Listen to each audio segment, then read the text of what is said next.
Орхон аймгийн хэмжээнд согтуугаар тээврийн хэрэгсэл жолоодсон 620 гаруй зөрчил бүртгэгдсэн байна. Үүнээс 2 тохиолдол нь ноцтой осол болжээ. Тухайлбал Булган аймгийн Хялган тосгоноос Эрдэнэт чиглэл зорчсон иргэн согтуугаар тээврийн хэрэгсэл жолоодсны улмаас 3 хүн бэртэж 1 хүн амь насаа алдсан байна. Мөн манай аймгийн иргэдийн хувьд Баяр ёслолын өдрөөр согтуугаар тээврийн хэрэгсэл жолоодох зөрчил бусад аймагуудынхаас харьцангуй өндөр байгаа талаар Албаны их сурвалж мэдээллээ. За ерөнхийдөө Орхон аймгийн хэмжээнд 2022 он гарсаар өнөөдрийн байдлаар аваад үзэх юм бол 620 гаруй тээврийн согтуугаар тээврийн жолоодсон зөрчлийг манай аль багш нар илрүүлээд цаашаад гарч болцгоор зам тээвэр услрыг сурсан зэрэглэж ажилласан байгаа. За ер нь согтуугаар тээврийн жолоодно гэдэг маань өөрөө бол цаана одоо нийгэмд очрол хор уршиг аваад үзэх юм бол асар өндөр байдаг учраас ер нь энэ төрлийн зөрчилтэй бол Орхон аймгийн замсдгийн засаг за цагдаагийн газраас ч гэсэн нэлээдгүй зөрчил одоо ажил арга хэмжээ зохион байгуулад одоо арга хэмжээ тооцоод ажиллаж байгаа. За согтуугаар тээврийн жолоодсноос болоод үүдэлтэй зам тээврийн ослогийн ноцтой 2 осол бол бүртгэгдсэн байгаа. За энэ 2 ослын улмаас 3 хүн гэмтсэн.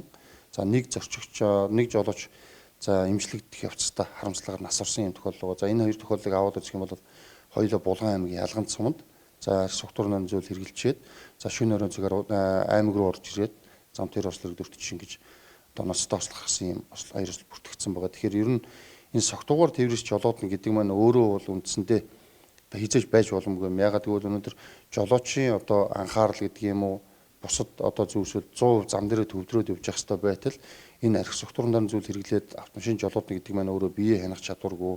За мөн одоо ямар нэгэн байдлаар одоо зам тээврийн ослыг гэдэг маань өөрөө 1-2 секундээр асар богино хугацаанд болдог учраас энэ аюул осол эрсдлээс өөрийгөө болон одоо бус зорчигч байгаа амнаас эрүүл мэндийг за мөн идэрнгөө хамгаалах ямар нэгэн шийдвэр гарах бол ямарч боломж байхгүй. Тэгэхээр ер нь энэ төрлийн зөрчилтэй бол мэдээж Орхон аймгийн замсдгийн засгийн зүгээс ер нь тогтмол байнгын одоо баяр ёслолч гэдэг юм уу эсвэл 7 хоног бүрийн онцлог өдрүүдийг ч гэдэг юм уу сонгож аваад танил шалгалтуудыг хийж байгаа.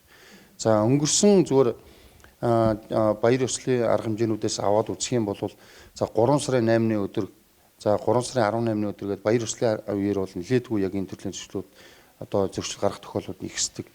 За 3 сарын 8-ны өдөр гэхэд л одоо согтуурны зүйл хэрэгсэн үедээ тээврийч жолоодсон за бараг 30 гаруй тохиолдол бүртгэгдэж энийг бол манай аль багш нар бүгдийн таслан зогсож журмалсан байгаа. За 3 сарын 18-ны өдөр гэхэд 34-5 жолооч журамлагдж байна. Гэтэл өнөөдөр манай аймгийн одоо нутаг дэвсгэрийн хэмжээнд аваад үзэх юм бол хэдий цомхон жоохон жижигхэн ч гэсэн тээврийн тоо за оршин сууж амьдарч байгаа иргэдийн тоо нэлээдгүй өндөр байдаг. Үүнийгээ дагаад за энэ төрлийн зөрчил гарах тохиолдол бол за бусад аймагуудыг бол харьцангуй өндөр байдаг.